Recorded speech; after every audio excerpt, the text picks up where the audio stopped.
খাঁচায় কবুতর পেলে আপনিও সুন্দর রেজাল্ট পাবেন। ডিম বাচ্চা কোনোটাই আপনার মিস হবে না। আমি যেভাবে খাঁচায় কবুতর পালন করি আজকে সেই জিনিসটা আপনাদের সাথে শেয়ার করব, যাতে আপনারা পরিপূর্ণ একটা জ্ঞান অর্জন করতে পারেন। তো সেজন্য পুরো ভিডিওটা দেখবেন। প্রথমে আমি বলি, খাঁচায় কবুতর পালনে কিছু জিনিস আপনাকে মানতে হবে। প্রথমত, ওদের ঔষধের কোর্স, ভিটামিনের কোর্স, পরিষ্কার পরিচ্ছন্নতা, খাঁচায় পর্যাপ্ত জায়গা দেয়া লাগবে যাতে ওরা ভালো কমফোর্ট ফিল করে, মানে ওরা ব্রিড করতে পারে বা ডাকাডাকি করতে পারে, একটু ওড়াউড়ি করতে পারে, একটু ঝাপাঝাপি করতে পারে। তো এই জিনিসটা যখন ওরা খাঁচায় পাবে প্রপারলি, তখন দেখবেন যে ওরা আপনাকে সেই রকমের সুফল দেবে। এই যে খাঁচাটা দেখতে পাইতেছেন, মূলত আমি এটা মুরগির জন্য, কোয়েল পাখির জন্য বানিয়েছিলাম। তো আমার এখন যেহেতু কোয়েল পাখি মুরগি কম, সেহেতু ওইটা ফাঁকা ছিল। তাই আমি মনে করলাম যে না, এটার ভিতরে আমি কবুতর পালবো। তো প্রথমে এক জোড়া কবুতর দেওয়া ছিল, দেওয়ার পর দেখলাম যে না, অনেক জায়গা থাকে এবং ওরা প্রায় প্রচুর পরিমাণে জায়গা পাইতেছে।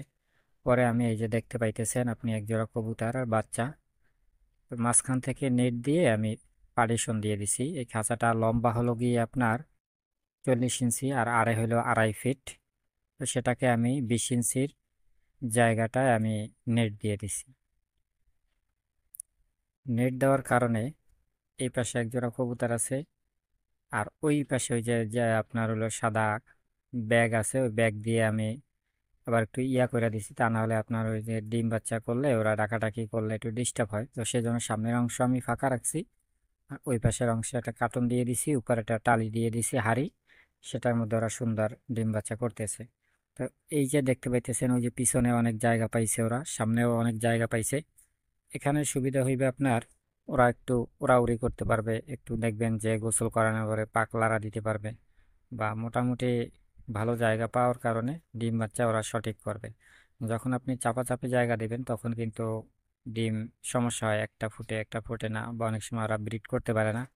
যেমন ওই যে ওই কবুতর জোড়া দেখতে পাইতেছেন, আর এই পাশে এক জোড়া কবুতর, আমি এক জোড়া জালালি কবুতর কিনছিলাম বাজার থেকে, মোটামুটি ভালোই আলহামদুলিল্লাহ। তো সেই দুইটা আপনাদেরকে দেখাইতেছি। ভালো জালালি কবুতর সবসময় পাওয়া যায় না, ফ্রেশ জালালি। তো এই দুইটা আমি বাজার থেকে কিনছি অনেক কষ্ট করে। একদিন কিনছি পায়রাটা আর একদিন কিনছি মাদিটা। তো অনেক খোঁজাখুঁজির পরে আমি পাইছি। এই যে দেখতে পাইতেছেন, কার্টন দিছি।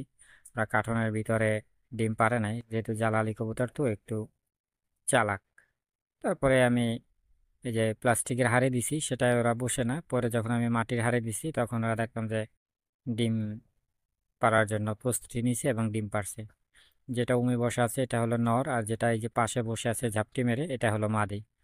জালালি কবুতর তো এমনিতেই একটু ফটকা চালাক টাইপের, মানে ওটাকে কি বলে যে উগ্র মেজাজের, মানে এত পরিমাণ ওরা চালাক, ধরা তো যায় না, আর ধরতে গেলে মানে ঠোকরা ঠুকরি, নানান অবস্থা। পায়রিটা এমনভাবে মাদিটা বসে আছে দেখেন, ও নড়তেছেও না। আমি এটা মাদি বলে কিনছি, কিন্তু আমার সন্দেহ হয়েছিল যে আসলে এটা কি মাদি হবে নাকি নর হবে।